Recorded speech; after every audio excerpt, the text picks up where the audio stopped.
Welcome to Leaders and Laggards.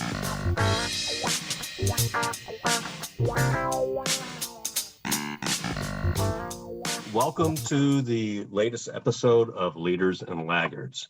I'm pleased to be joined by Jeff Custer and David Swenson.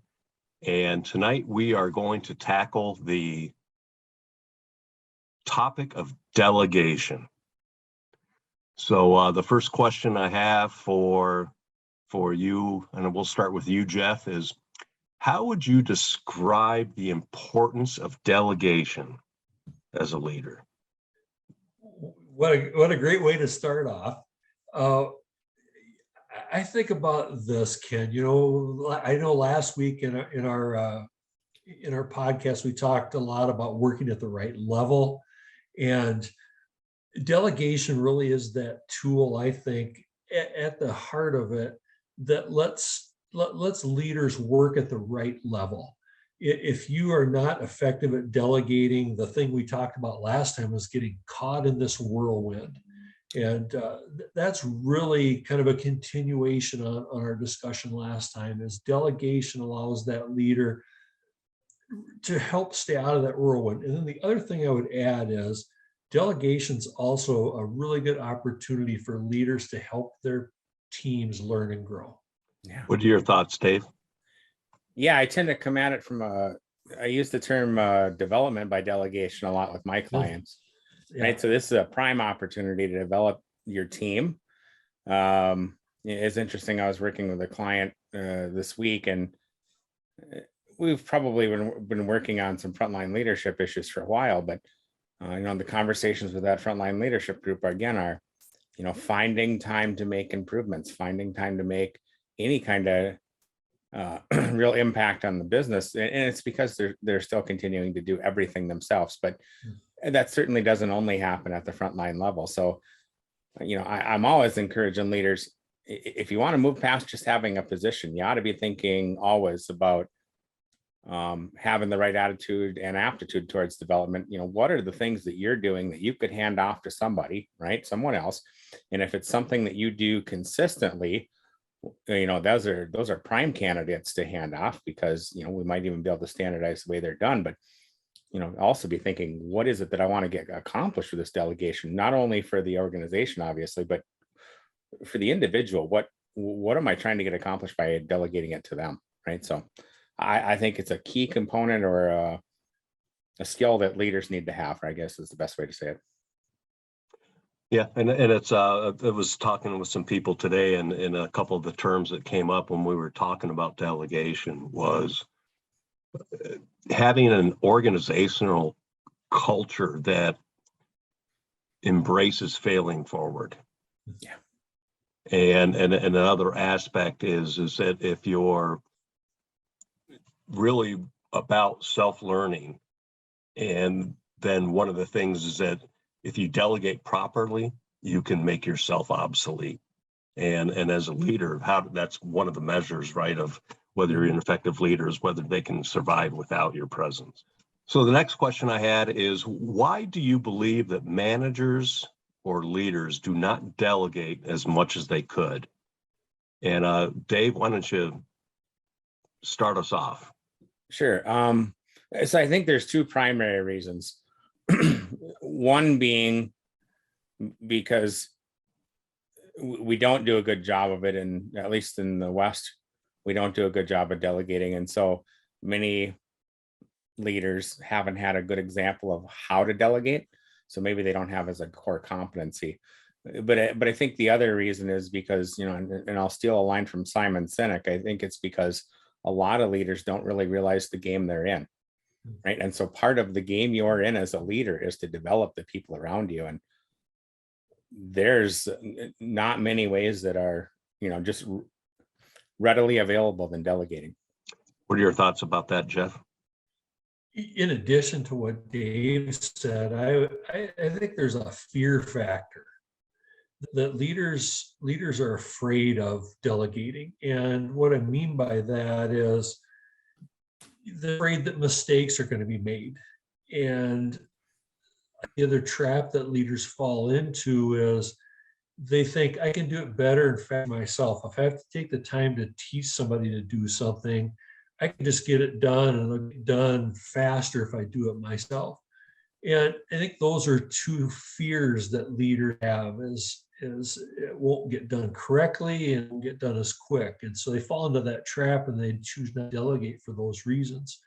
One of the other things that I've talked about, I think, in the past on the show here is I think sometimes too, especially new leaders, feel like if they delegate, they're not doing work. They're not doing real work. And that's another trap I think that they fall into. So I think it's really those fears that drive a lot of delegation. In addition to what Dave said is they don't know how to do it, and then they're afraid of it. So if you don't know how and you're afraid, it's probably not going to get done. And I think there can also be there's a culture of knowledge is power on a lot of times. And if you give up some of your knowledge, then you might not be as important within the organization as you could. And I think that's goes back to if you're working to make yourself obsolete, then you're not worried about whether other people surpass you. Can you think of some examples of when it is legitimate to not delegate? Dave, why don't you start us on this again? Yeah, so I think three things that come to mind right away on when it would be legitimate not to delegate. First and foremost, if you're just offloading work, right? If this is just something that you don't want to do, that might not be the best opportunity to delegate. If you've not done the background work to set this person up for success, right? So if it's less than a really good chance that they're going to be successful, either from their skills, their aptitude, their strengths, what have you, and or is this something that they should be good at, right? So if you don't know for certain they're going to be successful, that would be another reason. And then if you're shirking your responsibilities because it's a conversation or something that you don't want to do, right? Maybe you're not good at it, so or you're nervous about doing it, so you'll push it off to somebody else in just so that you don't have to do it. So it's not. So if you don't want to do it, that's one reason. If they can't be successful, it's another reason. And if it's something that you're nervous about doing, you're shirking your responsibilities, you shouldn't, that's not a reason to delegate either.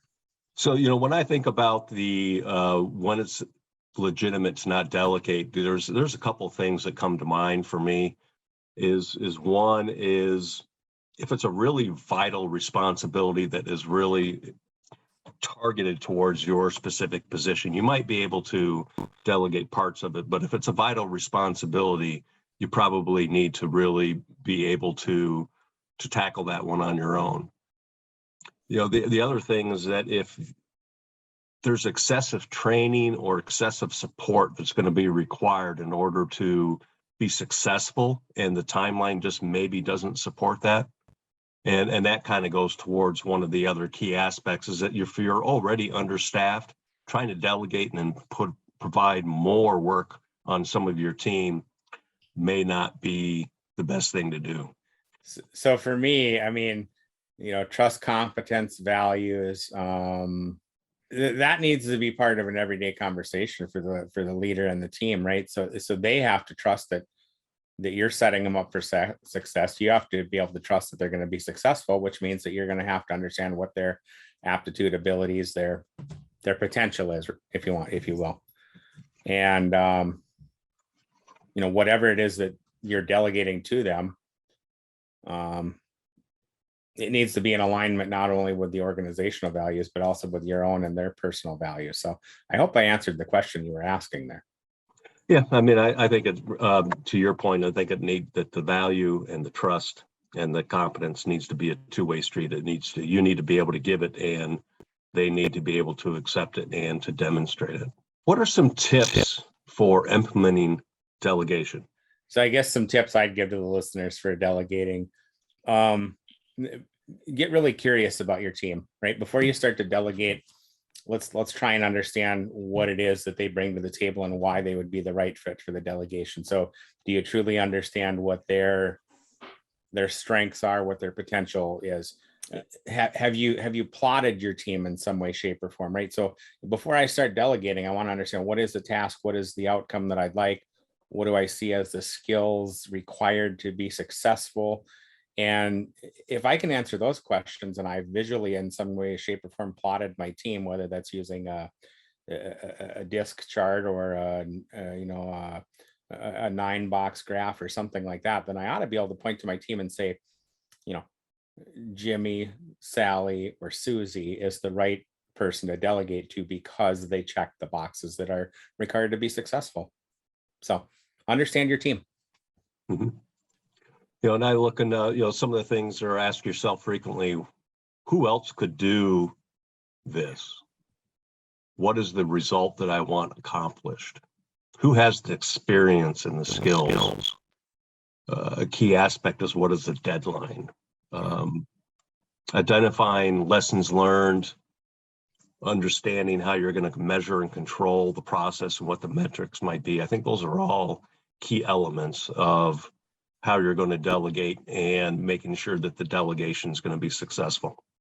One of the things, Ken, I like to do is with new leaders use a template. I think that new leaders that aren't familiar with delegating, I've got a nice little template I use that probably experienced leaders would say, what do we, or for new leaders, it's kind of a template for help them prepare, do a good job at delegating to, like you said, pick the right people, set expectations, look for milestones, give feedback. It's probably very simplistic, but for that new leader, I think it's helpful for them to get in the practice of how to do well. And the last question I have is, what methods do you use to evaluate the effectiveness of your delegation? So I guess my recommendation would be try and utilize a coaching discussion format for delegation. So you don't necessarily have to call it out as coaching, but I think the format still works well. And so going through, the GROW coaching model, probably every question you need to ask is right, and answer is right there. What are the goals? When is it going to be done? How are you going to measure success? Those kinds of things. So that would be one thing. If you're not familiar with it, if you don't have a good coaching model, just understanding what the goal was and, performing throughout the process, but specifically at the end, some kind of a plus delta. I think that's a good way to measure success and or I guess impact, right, opportunities from not only your perspective, but whoever is you're delegating to. And I don't know if either one of you is familiar with the Yokoten model of horizontal deployment, but I have a worksheet that I started using, I don't know, better than a decade ago to evaluate improvement activities, improvement events. And I think that works well for delegation as well, because you're able to track what was the objective, what are the tactics that were used, gives you the responsibility to house in some way, shape, or form all of the attributes and the experience throughout the delegation. And at least as importantly as anything else, how can you horizontally deploy the learnings, not only for yourself, but the team member? So treat it as coaching, utilize some kind of a feedback and mechanisms. I like plus delta, but there are other good ones, and or some kind of a Yokoten process. I think those are 3 ways that I would be measuring success or opportunities. Yeah, what I'm thinking about the methods of measuring effectiveness of delegation. One of the key things that comes to mind is, what were the results that you obtained? How effective were the metrics that you had discussed when you were in the process of providing the delegation and delegating the task, and how effective were they?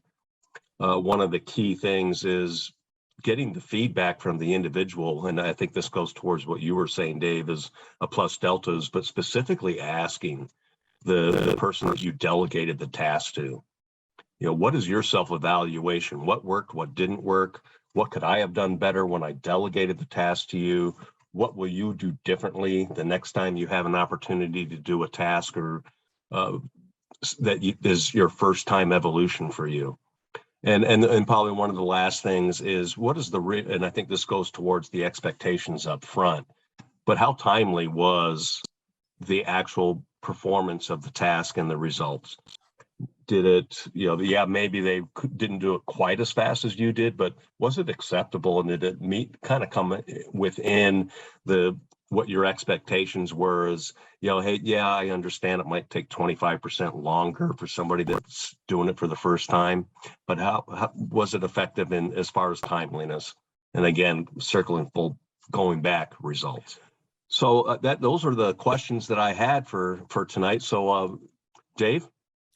Yeah, I guess the recommendation I'd have for the listeners is just realize that when you're delegating, part of this is on you and how well you're delegating to. So when you're talking about the success or the effectiveness of the delegation, remember you had some skin in the game too. So how did you do? Yep. And again, I think that it's one of the prime responsibilities as a leader, as a manager, is to make sure that you're developing your people. And I go back to the concept of how effective are you at making yourself obsolete. That can be kind of a tricky proposition at times, but if you're really looking forward for yourself and asking yourself, what is the next thing and what can be delegated to me, then being able to delegate your activities and set your employees up and yourself up for success, as well as your upstream. I think that's really all key. So that concludes our episode of Leaders and Laggards for this week. Thank you very much for participating, and we hope you picked up a few tidbits about delegation.